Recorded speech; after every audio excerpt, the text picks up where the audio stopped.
Hello friends, welcome to my channel dreamer shine. তো দেখো, আজকে আমরা যে টপিকের ওপর কথা বলবো, এই টপিকটা কিন্তু খুবই একটা ইম্পর্টেন্ট টপিক। দেখো, নিট 2024 এক্সামে যে স্ক্যামটা হয়েছিল, তারপরে নিটের যে কাট আপ, সেটা কিন্তু অনেকটাই মানে 2023 থেকে অনেকটাই বেড়ে গেছিলো 2024-এ। জানি আমরা সব কিছুই যে নিট 2024-এ কী হয়েছিল। তো সেখান থেকেই প্রত্যেকটা স্টুডেন্টের ভিতরে একটা ভয়ের কারণ কাট অফ, যে নিট 2025-এ আবার কী হবে, কাট অফ কত আসতে পারে। এটা একটা চিন্তার বিষয় সবার কাছেই আছে, যে কাট অফ কি কমবে নাকি আরও বেড়ে যাবে। এই ভাবনাটা কিন্তু সবার মধ্যে চলতেই থাকে, যতই পড়াশোনা করুক সবাই, কাট অফের ভাবনাটা কিন্তু সবার মধ্যেই থেকে যায়।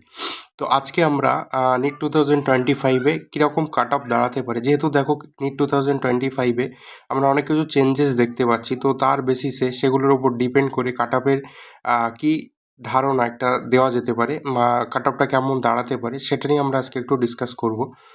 তাহলে কি হবে, দেখো প্রত্যেকটা স্টুডেন্টের কাছে কাট অফের যে ম্যাটার, সেটা একটু বুঝতে একটু ভালো হবে, বা তাদের কাছে কাট অফটা কীরকম কী আসতে পারে সেটা নিয়েও একটা সুস্পষ্ট ধারণা তৈরি হবে। তো সেক্ষেত্রে তাদের একটা টার্গেট ফিক্সড করে তারা আরও সুন্দরভাবে এগিয়ে যেতে পারবে, বা আমরা এগিয়ে যেতে পারবো। তো তার জন্যে আজকে আমরা ডিসকাস করবো নিট 2025-এর এক্সপেক্টেড কাট অফ নিয়ে, ঠিক আছে। তো নিট 2025 এক্সপেক্টেড কাট অফ, এটা নিয়ে আমরা ডিটেলসে ডিসকাস করব, কীভাবে কি অ্যানালাইসিস করে কী কাট অফ দাঁড়াতে পারে, একদম পুরো সম্পূর্ণ পয়েন্ট ভিত্তিক আমরা ডিসকাস করব প্রত্যেকটা পয়েন্ট নিয়ে।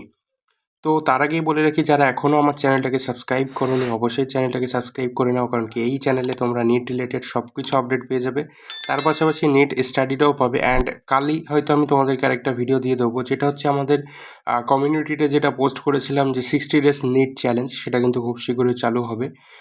তো সেটা নিয়ে ভিডিও আসবে, তো সবাই রেডি থেকো। চলো আর দেরি না করে শুরু করা যাক আমাদের আজকের বিশ্লেষণ বা আজকের ডিসকাশন। তো ফার্স্টেই দেখো যে হচ্ছে যে নিট 2025 এক্সপেক্টেড কাট অফটা কীরকম দাঁড়াতে পারে, সেটা নিয়ে আমরা একটু ডিটেলসে ডিসকাস করব আজকে। তো আমাদের ডিসকাশন পয়েন্টটা কী আছে, দেখো ফার্স্টেই যেটা হচ্ছে যে question paper pattern change, this effect will be অর্ক on cut off decrease. Question pattern তো যেহেতু চেঞ্জ হয়েছে, তো এটার এফেক্ট কি আসবে কাট অফ ডিক্রিজে। তারপরে হচ্ছে যে expected how many new candidates will be appear this ইয়ার, এই বছর কতটা মানে আমরা কতটা এক্সপেক্ট করতে পারছি যে কতজন স্টুডেন্ট এবছরে নিট এক্সামে বসতে পারে সেটা। তারপরে হচ্ছে যে expected how many new seats will be added this year, এবং এই বছরে কতটা নিউ সিট অ্যাডেড হতে পারে এক্সপেক্টেড, সেটাও নিয়ে ডিসকাস করবো। অ্যান্ড লাস্টে যেটা হচ্ছে যে NEET 2025 all India expected cut off কেমন যাবে, সেটা নিয়ে ডিটেলসে ডিসকাস করবো, র্যাঙ্ক উইথ মার্কস সবটাই। তো এখানে একটা কথা বলি, যে সেকেন্ড আরেকটা ভিডিওতে আমরা আমাদের ওয়েস্ট বেঙ্গলের কী কাট অফ দাঁড়াতে পারে নিট 2025-এর, সেটার একটা ভিডিও তৈরি করার চেষ্টা করবো বা ভিডিও দিয়ে দেবো। তো চলো ফার্স্টে আমাদের যেটা ছিল পয়েন্ট, সেটা হচ্ছে যে কোশ্চেন পেপার প্যাটার্নটা কী হয়েছে তোমরা সকলে জানো। কয়েকদিন আগেই হচ্ছে যে এনটিএ একটা নোটিশের ভিতরে সেটা তো আমাদের কাছে ক্লিয়ার করে দিয়েছে যে কোশ্চেন পেপারের ব্যাপারটা। তো দেখো যে কোশ্চেন পেপারটা কি আছে, টোটাল কোশ্চেন 180, ঠিক আছে। আমাদের নিট 2025-এ 180টা কোশ্চেন অ্যান্সার করতে হবে, যেহেতু দেখো আমাদের নিট 2024 পর্যন্ত, ঠিক আছে, নিট 2024 পর্যন্ত আমাদের টোটাল কোশ্চেন দেওয়া হতো 200টা, ঠিক আছে। 4টে সেকশন, একটা ফিজিক্স, একটা কেমিস্ট্রি, একটা হচ্ছে বোটানি, আর একটা হচ্ছে জিওলজি, 4টে। প্রথমে আমাদের সেকশন এ, তারপরে সবটাই প্রথমে সেকশন এ থাকতো, তারপরে থাকতো আমাদের সেকশন বি, সবকটারই থাকতো সেকশন বি। সেকশন এতে আমাদের থাকতো 35 কোশ্চেন, অ্যান্ড সেকশন বিতে থাকতো 15 কোশ্চেন, তাহলে দুটো মিলে কথা হচ্ছে 50, কিন্তু আমাদের অ্যান্সার করতে হতো 45। এই যে 35 কোশ্চেন, এটা ছিল আমাদের কম্পালসারি, অ্যান্ড এই যে 15 কোশ্চেন, এখানে আমাদের হচ্ছে কি এই 15-এর ভিতরে 10 কোশ্চেন আমাদেরকে অ্যাটেম্প করতে হতো, 5টা কিছু আমাদের এক্সট্রা ছিল, যেটা আমরা এই 50-এর মধ্যে যে কোনো আমাদেরকে 10টা কোশ্চেন অ্যান্সার করতে হবে, ঠিক আছে। এই সিস্টেমটা ছিল 2025 আমাদের সেই পুরনো প্যাটার্নে চলে যাচ্ছে নিট, যেখানে দেখো 180টা কোশ্চেন অ্যান্সার করতে হবে, 180টা কোশ্চেন থাকবেন, সবকটাই কিন্তু কম্পালসারি কোশ্চেন। 180তে আমাদেরকে কিন্তু 180টা কোশ্চেনই অ্যান্সার করতে হবে, অ্যান্ড সেক্ষেত্রে টাইমটা দেখো থাকবে 180 মিনিট, অর্থাৎ 180 মিনিট থাকবে। যখন দেখো আমাদের 200 কোশ্চেন ছিল, 200 কোশ্চেনের জন্য আমাদের 320 মিনিট টাইম দেওয়া হতো, অর্থাৎ 200 মিনিট টাইম দেওয়া হতো। তো সেই 200 মিনিট টাইমটা কিন্তু এবার চেঞ্জ হয়ে যাবে, ঠিক আছে। 200 মিনিট টাইমটা ধরো 180 কোশ্চেনের জন্য কিন্তু আমরা সেখানে 200 মিনিট টাইম পেয়ে যেতাম, এবার কিন্তু না, 180 কোশ্চেনের জন্য কিন্তু আমরা 180 মিনিটই টাইম পাবো। তো এটা একটা বড় এফেক্ট আসছে আমাদের কোশ্চেন পেপার প্যাটার্নে যে চেঞ্জ, এই এফেক্টটা কিন্তু কাট অফে পড়বে, ঠিক আছে, একটা বড় এফেক্ট। দেখো যেটা বলে দিয়েছে NTA, the question paper will consist on 80 compulsory question and exam ডিউরেশনটা হচ্ছে অন 80 মিনিট, অর্থাৎ 3 আওয়ার্স, ঠিক আছে। ম্যান্ডেটরি মানে এটা থাকছে 180 মিনিটে 180টা কোশ্চেনই করতে হবে। তো দেখো তোমার হাত থেকে 20 মিনিট চলে গেল, এটা গেল ফার্স্ট। সেকেন্ড হচ্ছে যে তোমার কাছে এক্সট্রা 5টা করে কোশ্চেন থাকতো। তোমার লাস্ট যে 15টা সেকশন বিতে 15টা কোশ্চেনের ভিতরে আমাদের কি হতো, আমরা যে 5টা কোশ্চেন আমাদের হার্ড লাগতো আমরা সাইড করে দিতাম, বাদ দিয়ে দিতাম। এবার কিন্তু সেটা হবে না, 180টা কোশ্চেনের মধ্যে যেটা হার্ড থাক, ইজি থাক, মডারেট থাক, যাই থাক, অ্যান্সার কিন্তু তোমাকে করতেই হবে। তোমার আগের বছরের মতো সেই সিস্টেম কিন্তু নেই যে তুমি একটা বাদ দিয়ে দিলে, যেটা তোমার হার্ড লাগছে সেটা তুমি সাইডে রেখে দিলে। এবার কিন্তু আর সেটা হবে না, ম্যান্ডেটরি সেটা হার্ড হোক, ইজি হোক, মডারেট হোক, যাই হোক, অ্যান্সার কিন্তু করতেই হবে। তো এখানে কিন্তু অনেক স্টুডেন্ট যারা থাকতো, যাদের মনে হতো যে এই কোশ্চেনটা হার্ড লাগছে, স্কিপ করে যেত, অন্য কোশ্চেন ইজি কোশ্চেনটা দ্বারা অ্যান্সার করে দিত। সেক্ষেত্রে কিন্তু নাম্বারের মানে তার মার্কসের ব্যাপারটা কিন্তু অনেক এগিয়ে যেত। কারণ দেখো 20 কোশ্চেন, এই যে 20টা কোশ্চেন সে এখান থেকে বাছাই করে করে অ্যান্সার করতে পারছে, এটা কিন্তু এবছরে আর হবে না। সেক্ষেত্রে কিন্তু কাট অফ যে মার্কস সেটা কিন্তু কমার চান্স অনেক আছে। কারণ একটা স্টুডেন্টের এই 20টা কোশ্চেন কিন্তু খুবই এফেক্ট আনে, খুবই এফেক্টিভ। এই 20টা কোশ্চেন সেটা কিন্তু এবছর তো থাকছে না, 180টাই 180টাই অ্যান্সার করতে হবে। তো সেক্ষেত্রে কিন্তু এই যে কোশ্চেন পেপার প্যাটার্ন চেঞ্জ, এটা কিন্তু কাট অফ ডিক্রিসের জন্য কিন্তু অনেকটা হেল্প করবে। প্রথম পয়েন্ট গেল। সেকেন্ড, যদি হ্যাঁ এখানে একটা কথা বলি রাখি, যদি কোনো রকম স্ক্যাম না হয়, ট্রান্সপারেন্সি বজায় রেখে যদি এক্সামটা হয় তাহলেই, এটা বলে রাখা দরকার, কারণ খুবই জরুরি এটা। তারপরে দেখো যেটা হচ্ছে যে এক্সপেক্টেড নিউ ক্যান্ডিডেট এবছর কতটা থাকতে পারে। দেখো number of student in NEET 2024 lakh approx, তাহলে নিট 2024-এ 24 লাখ মতো অ্যাপ্রক্স, 24 লাখ মতো স্টুডেন্ট অ্যাপিয়ার করেছিল। এবার দেখো number of student in NEET 2025 around 25.5 lakhs expect করা যাচ্ছে যে এবছর নিট 2025-এ 25.5 লাখ মতো স্টুডেন্ট অ্যাপিয়ার করতে পারে। তার কমও করতে পারে, তার বেশিও করতে পারে, বাট এরকম একটা মোটামুটি রেঞ্জ থাকতে পারে। অ্যান্ড এই যে 25.5 লাখ স্টুডেন্ট থাকছে, এর ভিতরে দেখো, এর ভিতরে এমন স্টুডেন্ট, অর্থাৎ 18 to 20K স্টুডেন্ট আর প্রেজেন্ট ইন 25.5 লাখ, অর্থাৎ এই 25.5 লাখ স্টুডেন্টের মধ্যে কিন্তু 18 থেকে 20 হাজার স্টুডেন্ট আছে যারা দে আর গট 600+ মার্কস ইন নিট 2024, অর্থাৎ যারা নিট 2024-এ কিন্তু অলরেডি 600+ মার্কস পেয়েছে। এরকম স্টুডেন্ট নিট 2025-এ এক্সামে বসছে 18 থেকে 20 হাজার, ঠিক আছে।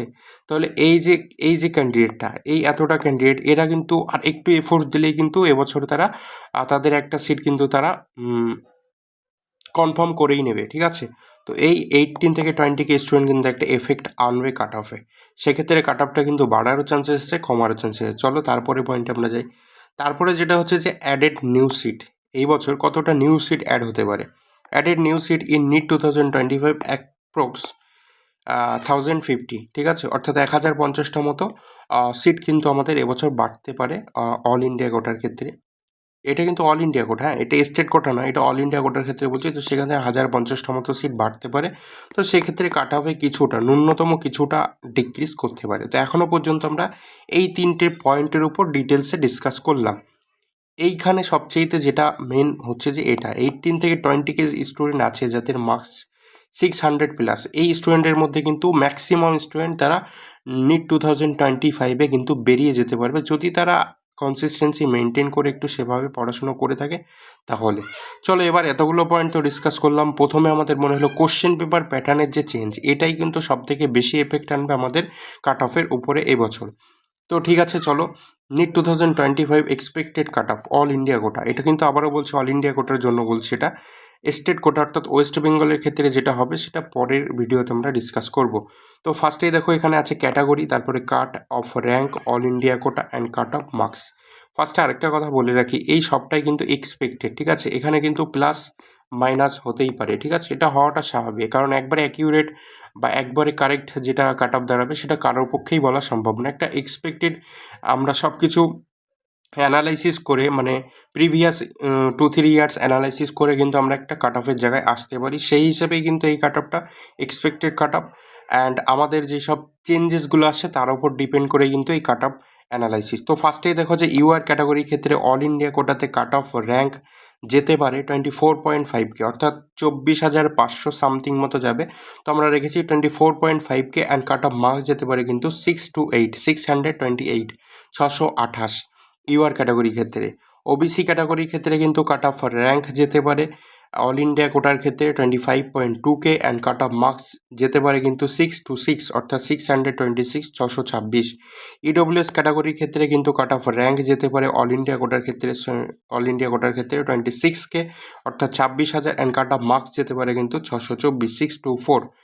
এরপরে হচ্ছে যে এসসি ক্যাটাগরির ক্ষেত্রে কিন্তু অল ইন্ডিয়া কোটার ক্ষেত্রে কাট অফ র্যাঙ্ক যেতে পারে 1,09,000 অর্থাৎ 109K 1,09,000 কিন্তু কাট অফ যেতে পারে কাট off rank and cut off marks যেতে পারে কিন্তু 510 অর্থাৎ 510 কিন্তু কাট অফ মার্কস যেতে পারে। তারপরে হচ্ছে যে এসটি ক্যাটাগরির ক্ষেত্রে কিন্তু অল ইন্ডিয়া কোটার কাট অফ র্যাঙ্ক যেতে পারে 165K অর্থাৎ 1,65,000 অ্যান্ড কাট অফ মার্কস যেতে পারে কিন্তু 475 অর্থাৎ 475 এটা কিন্তু কাট অফ মার্কস যেতে পারে। এইটা হচ্ছে যে আমাদের অল ইন্ডিয়া কোটার ক্ষেত্রে। তো অল ইন্ডিয়া কোটার ক্ষেত্রে কীরকম কাট অফ দাঁড়াতে পারে সেটার একদম পুরো ডিটেলস একটা সলিউশন বা ডিটেলস একটা ডিসকাশান কিন্তু তোমাদের সামনে তুলে ধরলাম কাট off rank with cut off marks সবটাই। এখান থেকে কিন্তু তোমরা একটা সুস্পষ্ট ধারণা পেয়ে গেলে যে কাট অফটা কীরকম দাঁড়াতে পারে। তো একটা কথা বলে রাখি যে ম্যান্ডেটরি 110% শিওর যে এবছর নিট 2025 কাট অফ কিন্তু ডিক্রিজ করবে। হ্যাঁ, তারপরেও কিন্তু একটা কনক্লুশন থাকে ট্রান্সপারেন্সি। যদি আবারও নিটে সেরকম কোনো স্ক্যাম না হয়ে যায় তাহলে কিন্তু এই কাট অফটা আমরা এরকমই কিন্তু কাট অফ দেখতে পারি নিট 2025-এ। যদি কোনো স্ক্যাম হয়ে যায় সেক্ষেত্রে কিন্তু তোমার আমার হাতে কিছুই নেই। আমরা নিজেরাও জানি না যে কী হবে। আমি নিজেও কিন্তু একটা নিট অ্যাসপিরেন্ট, তো সেক্ষেত্রে চেষ্টা করি যতটা যা করার সেগুলি তোমাদের সামনে তুলে ধরি। নিজের পড়াশোনার বাইরে যতটুকু সময় দেওয়া যায় সেটাই। তো এরকম একটা কাট অফ যেতে পারে। তো কাট অফ নিয়ে আর কোনো রকম কোনো সমস্যার জায়গা নেই। আর মাত্র কয়েকটা দিন বাকি আছে আমাদের নিট 2025-এর। তো 100 ডেজ সময়ও কিন্তু আমাদের হাতে নেই, 100 দিনও সময় নেই। তো আমরা যেটা করছি যে যেটা শুরু করব আমাদের যেটা প্ল্যানিং আছে যে 60 ডেজ নিট চ্যালেঞ্জ, ঠিক আছে? এই 60 ডেজে আমরা আমাদের ফুল সিলেবাস কভার করব। ভিডিও আসছে খুব শীঘ্রই। তো আজকের ভিডিওটা এখানে শেষ করি। সকলকে রিকোয়েস্ট করব ভিডিওটাকে তোমরা অনেক অনেক শেয়ার করে দিও, লাইক করে দিও অ্যান্ড চ্যানেলটাকে তোমরা মাস্ট সাবস্ক্রাইব করো পরবর্তী সমস্ত আপডেটগুলো পাওয়ার জন্য। এই চ্যানেলটা কিন্তু তোমাদের জন্য খুবই হেল্পফুল হয়ে উঠবে। সুতরাং এই চ্যানেলটাকে তোমরা নিশ্চিন্তে সাবস্ক্রাইব করে নিতে পারো। তোমাদের সাহায্যে কিন্তু এই চ্যানেল সবসময় কাজে আসবে। তো আজকের মতো এতটুকুই। থ্যাংক ইউ সব্বাইকে অ্যান্ড এখানেই রাখছি। দেখা হচ্ছে পরবর্তী ভিডিওতে। ততক্ষণের জন্য টাটা, বাই।